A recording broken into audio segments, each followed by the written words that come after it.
दोस्तों नमस्कार। एक अनुभव आज आपसे साझा करना चाहता हूं भाई साहब। अपने जीवन में जो मैंने देखा और जो मैंने पाया, आपने भी ढेर सारे अनुभव किए होंगे, तो प्लीज़ मेरे अनुभव को सुनकर के आपसे विनम्र निवेदन है, वीडियो को पूरा ध्यान से सुन लीजिए। हो सकता कहीं आपके काम आ जाए और इस पर अपने कमेंट ज़रूर दीजिएगा कि यह सही है या गलत है, या आपने भी इसी तरीके के कुछ अनुभव किए हैं अपने जीवन में। मेरा वीडियो मोटे तरीके से तो होता है सीनियर सिटीजन के लिए, लेकिन ये वीडियो उन लोगों के लिए भी बहुत कारगर साबित होने वाला है जो सीनियर सिटीजन होने वाले हैं या भविष्य में सीनियर सिटीजन होंगे। अब आप कहेंगे ये कौन सी ऐसी चीज़ है, मैं आपको बता देता हूँ सीधे सीधे। मैं एक तो पहले अपने बारे में बता दूं कि मैं एक तो बैंक का मुलाजिम रहा, बैंक का कर्मचारी रहा। एज प्रोबेशनरी अफसर मैंने बैंक में कदम रखा और अपने थोड़े दिन में मैनेजर बना दिया गया, ब्रांच मैनेजर हो गया, फिर जो भी दुनिया भर के अपने और दायित्व दिए गए। बात ये बताने की नहीं, बात ये है कि अनुभव क्या सीखा जो सीनियर सिटीजन को काम आएगी और दूसरे लोगों को काम आ सकता है। आमतौर से लोग भाई साहब ये सोचते हैं कि हमारे बच्चे, हमारे बेटे हमारा नाम चलाएंगे, आगे चल के तो पूरा जीवन हम उसी पे लगा देते हैं। यहाँ तक कि सीनियर सिटीजन होने के बाद, जब सीनियर सिटीजन हो जाते हैं उसके बाद भी उनकी सारी पूंजी, सारा टाइम, सारा श्रम उन्हीं बच्चों को बनाने उसमें लगा जाता है। एक दिन वो जय श्री राम करके चल देते हैं यहाँ से, जैसे इन्हीं को बनाने के लिए आए थे। उसके पीछे उनकी कुछ मंशा भी बताई जाती कभी कभी, जो अनुभव से मैंने सीखा है। अमूमन उनके मन में ही होता है, जब किसी का बच्चा होता है, छोटा बेबी, तो बड़ी प्रसन्नता होती है, बड़ी खुशियाँ मनाते हैं। चलिए ठीक है, मना नहीं बनाइए, अच्छा काम है, कोई बढ़िया बात है, कोई नया मेहमान आपके घर में आया है। लेकिन बाद में कालांतर में जब आप उसकी सेवा करते रहते हैं, बच्चा बड़ा होता रहता है, तो आप अनावश्यक रूप से उससे उम्मीदें बांध लेते हैं। देखिए, उम्मीद जिससे करोगे वही आपको निराश करेगा। उम्मीद किसी से ना करिए, कभी निराशा नहीं होगी। और उस व्यक्ति से भी निराशा नहीं होगी जिससे उम्मीद करने के बाद में आपको निराशा हुई। कभी कभी होता है कि आप उम्मीद नहीं करते हैं, वो व्यक्ति आपके साथ बहुत अच्छा व्यवहार करता है, तो आपको प्रसन्नता डबल हो जाती है, आपकी प्रसन्नता। नहीं, मैं सीधी बात करूं आपसे कि मैं आज ये क्यों बता रहा हूं। हुआ ये कि आज मैंने सुबह सुबह अखबार में ढेर सारे प्रकरण इस तरीके के पढ़ लिए, तो मुझे अपने जीवन के ढेर सारे अनुभव याद आ गए। पहले तो मैं आज इसका बताऊं, अपने जीवन का भी बताऊं और आज जो पढ़ा वो बताऊं। कई हैं, एक ही एक अखबार में कई कई घटनाएं ऐसी हैं। एक साहब के सुपुत्र नहीं था भाई, ये आज की घटना है। आज के ही दैनिक जागरण अखबार जो है, उत्तर प्रदेश की राजधानी लखनऊ से जो निकलता है उसमें है भाई साहब, बिल्कुल आज का, बिल्कुल लेटेस्ट। उसमें है ये घटना, शायद मध्य प्रदेश की है। एक साहब के बेटा नहीं था, तो वो 6 वर्ष का एक बेटा कहीं अनाथालय से ले आए, और वो पति पत्नी थे, तो 6 वर्ष का बेटा भाई साहब ले आए। उसको खूब पढ़ाया लिखाया, जितना पढ़ा सकते थे या वो पढ़ सकता था, क्योंकि आप ज़बरदस्ती नहीं पढ़ा सकते किसी को। बहरहाल जब वो 20-21 साल के आसपास हुआ, तो वो जो पिता था, जो गोद लाए थे उसको, वो बेचारे स्वर्गवासी हो गए। अब वो बच्चे की कथित माँ रह गई, मतलब जिसने उसको अडॉप्ट किया था, अडॉप्टेड सन की माँ। इस बीच में क्या हुआ कि जो स्वर्गवासी हो गया भाई साहब, उन्होंने अपनी एफडी एक कराई थी, एक अपनी पत्नी की कराई थी, और भी कराई होंगी तो नहीं मालूम, लेकिन जो अखबार में लिखा है वो बता रहा हूँ आपको। और इसलिए नहीं कि ये अखबार में पहली घटना निकली, इस तरीके की होती ही रहती हैं। मैं आपसे शेयर नहीं करता कि आप भी तमाम तरीके के अखबार पढ़ते रहते होंगे, लेकिन इस घटना को या किसी एक घटना को नियम नहीं मान लेना चाहिए। सब तरीके के लोग यहाँ होते हैं, लेकिन जो ज़्यादातर हो रहा है वो बता रहा है। तो बहरहाल उन्होंने क्या किया, उस बच्चे को नामनी कर रखा था अपनी उस एफडी में, और जो पत्नी के नाम भी 35 लाख रुपए की एफडी कर रखी थी, और शायद 31 लाख की 31 लाख की अपने नाम कर रखी थी। इसमें भी उस बच्चे को, अडॉप्टेड सन को नामनी कर रखा था।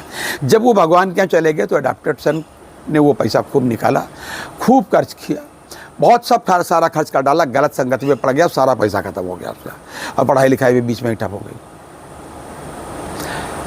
अब जब वो पैसा ख़त्म हो गया नशे की आदत और दुनिया भर की आदत में, तब उसने सोचा कि जो माँ के नाम, कथित माँ मतलब जो सौतेली माँ कह लीजिए, माँ के लिए तो वही बेटा था, उसने उनको गोद लिया था। इसके जो 35 लाख रुपए की एफडी है, जिसमें वो नामिनी है, अरे नामिनी को तो पैसा तब मिलेगा जब वो मरेंगी, तो वो मर नहीं रही हैं, ये बड़ी समस्या थी। तो उन्होंने उसकी हत्या की और उसको बाथरूम में पीसेस में करके गाड़ दिया और बाथरूम खोद के गाड़ा। और उस लड़के ने वो बाद में फिर FIR कराने थाने चले गए। अब थाने में भर्ती ऐसे तो होती नहीं कि कोई भी आवे थाने में बैठ जाए। थाने के जो अधिकारी होते हैं, पुलिस के अधिकारी, काफ़ी पढ़ लिख करके आते हैं, फिर उनका प्रशिक्षण होता है। उन्होंने जवाब सवाल किया, उसमें वो ठीक से खरा नहीं उतरा। फिर डांट के जब कस के पूछा गया, अपने तरीके से पूछा पुलिस वालों ने, आप ये कह सकते हैं, तो उस डेड बॉडी की बरामदी उसी के घर में बाथरूम में हो गई। ये आज की ताज़ी घटना आज के अखबार की है। खैर, ये इस तरीके की घटनाओं के पहले नहीं ढेर सारी है। पुराने ज़माने में लोगों ने जो नहीं कहा है कि पूत कपूत तो क्यों धन संचय, पूत सपूत तो क्यों धन संचय। अरे भाई, सपूत है तो कमा लेगा, कपूत है तो इसी तरीके से चला जाएगा। एक और घटना भाई साहब, एक और घटना। एक साहब उत्तर प्रदेश की राजधानी लखनऊ के थे और बहुत ही अच्छे जेंटिल आदमी, सीधे सरल थे, शुद्ध शाकाहारी थे और अच्छी पोस्ट पर वो मुंबई में इंजीनियर थे। उनकी डेथ हो गई, ढेर सारा पैसा आया, करोड़ों रुपया उनके पास था, प्राइवेट सेक्टर के बड़े इंजीनियर थे। उनका बेटा भी आजकल यही कर रहा है, ये सूचनाएं प्राप्त हो रही हैं। खैर, ये अलग का विषय है। अब मैं अपने अनुभव बताऊं, इसके अतिरिक्त, ये भी मेरा ही अनुभव है, इसके अतिरिक्त बताऊं और आप स्वयं समझ जाएंगे भाई साहब। मैं जब शाखा प्रबंधक था उत्तर प्रदेश के बलरामपुर जनपद में, हालांकि जनपद उस समय नहीं बना था, उस समय गोंडा जिले की तहसील हुआ करती थी, पास में ही एक ब्रांच में मैं शाखा प्रबंधक था। तो वहाँ एक महिला पैसा निकालने आई, बुजुर्ग महिला, सूती कपड़े पहने हुए, गंदे से पुराने से, और 1 लाख कुछ रुपया निकालने आई। और शायद मुझे जहाँ तक याद आ रहा है 1,35,000 रुपये उसके खाते में उस समय थे। तो वो जब 1 लाख कुछ हज़ार निकालने आई तो अमूमन हम लोगों का दायित्व होता है कि माताजी इतने पैसे का आप क्या करेंगी उम्र के मुताबिक, उस महिला को संबोधित करते पूछा। तो ये देखा कि उस महिला से कुछ दूरी पर 2 लड़के खड़े हुए हैं और महिला की आंखों में बेबसी मैंने देखी। तो पता चला ये दोनों उसके दुष्ट बेटे हैं जो ज़बरदस्ती पैसा निकलवाने आए हैं। और ये पैसा उसका प्रोविडेंट फंड का पैसा मिला है, इसके हस्बैंड का, जिनकी मृत्यु हो गई है, जो कानपुर में कपड़े की मिल में कभी काम करते थे, स्वदेशी कॉटन मिल में। उस ज़माने की बात है वैसे। अब तो मुझे नौकरी से रिटायर हुए बहुत साल हो गए और ये उसके बहुत पहले की बात है। बहरहाल फिर उस दिन तो हमने डांट टपट के उनको भगा दिया। तो उस दिन ये एक चीज़ और बताऊँ आपको, बहुत दूर पर एक कोई लड़की खड़ी थी, उसको बुलाया। पता चला ये इसी की लड़की है। इसकी तबीयत जब ख़राब होती है तो ससुराल से अपने मैके रोती ही चली जाती है। इसके पहले भी वो लड़के इनसे 20-25-30 हज़ार रुपया निकलवा चुके थे, ऐसे करके डरा धमका करके। ये स्थिति थी भाई साहब। आप ये समझ, इसके अलावा भी बता दूँ, सीधा आपकी समझ में आ जाएगा भाई साहब। सीधी सी बात यह है कि जब कभी आपकी या किसी की, मेरी या अन्य किसी व्यक्ति की मृत्यु होती है तो जिसको आप समझते हैं कि वो बच्चा आपका खानदान चलाएगा, तो वही बेटा सबसे पहले विभाग से डेथ सर्टिफिकेट लेके आता है और हमारे बैंक को देता है, अन्य विभागों में भी देता है कि हमारे पिताजी का फलां तारीख को देहांत हो गया है और ये उनका मृत्यु सर्टिफिकेट है, ये सबमिट कर रहा हूँ, इसलिए इस प्रॉपर्टी से, इस जगह से, इस दस्तावेज से उनका नाम काट दीजिए और मेरा नाम जोड़ दीजिए। तो भाई साहब नाम जोड़ता है या चलाता है बेटा, स्वयं आप सोच लीजिए। दूसरी एक और बात, लोग आजकल इतने दुखी हैं, सीनियर सिटीजन अपने ही घरों में दुखित हैं। जिनके पास पैसा है उनकी अलग प्रकार की समस्या है, जिनके पास पैसा नहीं उनके पास तो यही समस्या है कि भाई पैसे नहीं। लेकिन जो पैसा है भी, मान लीजिए रिटायर है, पेंशन भी मिलती है, तो भी उनको टाइम से रोटी नहीं मिलती। उनसे जब मैं कभी माइक ले जाकर उनसे पूछूं भाई सब कुछ बताइए अपने बारे में, आप सुखी हैं कि नहीं है, तो कहते हैं ये माइक हटा लीजिए। मतलब ये माइक अगर लग जाएगा, ऑन स्क्रीन आ जाएंगे तो जो रोटी गाली खा के मिलती वो भी नहीं मिलेगी। ये उनकी सोच है। उनको लगता है कि मरते समय ये लड़का ही हमको पानी देगा। पानी केवल भगवान देता है, नीचे वाला कोई पानी नहीं देता है। उनका आदेश होगा तभी आपको पानी मिलेगा। और अभी तक जो आपको खाना पानी मिला वो भी उनके ही आदेश पर मिला है। मैं कोई धर्म का प्रचार नहीं कर रहा हूँ, बिल्कुल प्रैक्टिकल बात कर रहा हूँ। धर्म का इसमें कोई मामला ही नहीं, सीधा मामला है भाई साहब, बिल्कुल प्रैक्टिकल मामला है कि लड़के आपका नाम कटाते हैं। अब कटाना शुरू कहाँ से करते हैं?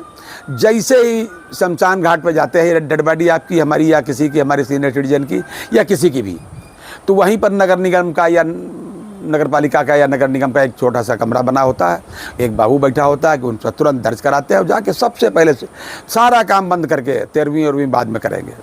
कभी कभी तो मुझे वैसे फ़ोन आ जाता है। एक आध बार कुछ नालायक लड़के ऐसे आए, उन्होंने मेरे पास आए, बोले कि हमारे पिताजी का देहांत हो गया है। तो हमने कहा भाई अब देहांत हो गया तो अंतिम संस्कार करो जाकर। कह नहीं साहब, उनका अंगूठा लगवा लीजिए, पैसा दे दीजिए कुछ इस तरीके के, और बाद में घूस देने को भी तैयार हुए। तो जब डंडा उठाया भाई तब जाकर के वो भागे। इस तरीके की स्थितियां हैं भाई साहब। मतलब उनको पैसे की ज़रूरत है, आपकी ज़रूरत नहीं है। अगर आपकी डेड बॉडी बदबू ना करे तो वैसे कूड़े में पड़ी रहने दें, डिस्पोजल बिल्कुल कहीं बहा दें।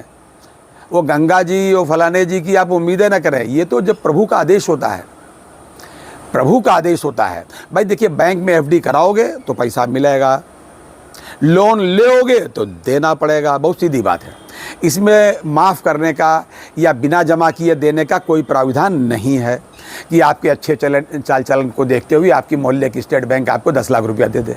ऐसा संभव है क्या? बिल्कुल संभव नहीं है। इसलिए अच्छे कर्म करिए, और सब ऊपर वाला करता है, वो उसका मैनेजमेंट है। तो आप ये उम्मीद बिल्कुल ना करें कि जिसके बच्चे नहीं हैं उसका नाम कौन चलाएगा, या जिसके बच्चे हैं उसका नाम ये चलाएगा या पानी ये देंगे, बिल्कुल नहीं।